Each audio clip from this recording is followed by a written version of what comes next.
Okay, so here we are in Weymouth and we've reached the beach and the sea and the sunshine. Of course, Weymouth is going to be one of the host places for the 2012 Games next year. We have the beach, we've got the traditional things that you find at the seaside, Punch and Judy, a harbour, lots of great shopping. So it's a great place to spend some time. You can go further on to Poole, or you can stay here, spend a bit of time and then head back. I'll now be heading back, taking advantage of the fact that if you buy a particular ticket, you can stop off along the route. So we'll be doing that now.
The Dorset and East Devon coast was designated a World Heritage Site in 2001, and all because of its fantastic geology. 95 miles between Exmouth and East Devon and Old Harry Rocks in Dorset, 185 million years are recorded, and the fossils locked in those rocks record the evolution of life over that time.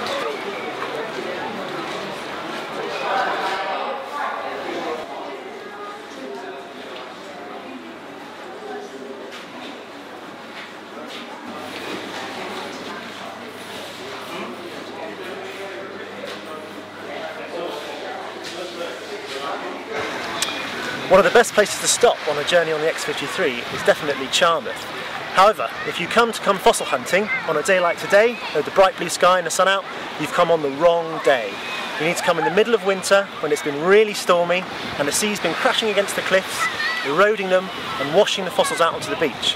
That is the best time to come looking for things. So the sorts of things you might be able to find if you came fossil hunting at Charmouth. I've got a collection in front of me here. So the most famous thing on the coast has to be ammonites. We use it for the Jurassic Coast logo, one of the most recognisable fossils in the world.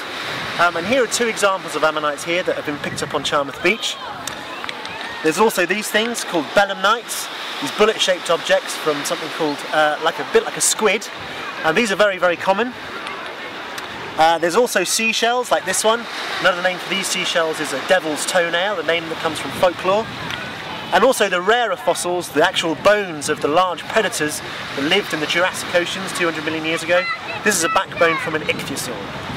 Now, a few things to remember when you go out fossil collecting, definitely to do with health and safety. So of course you must only go out on a falling tide, because you don't want to get cut off by incoming tide. It's quite easy for that to happen here. Avoid going anywhere near the cliffs. The cliffs are very unstable, and certainly avoid mud flows. People get trapped in mud flows almost every year down here because they ignore the warning signs. So avoid fresh mud flows. If you're using a hammer, don't dig into the cliff face. It's not allowed, and actually you won't find any fossils that way anyway. It's much better to stick to the loose material on the beach and only use a hammer when absolutely necessary, and always use eye protection if you do.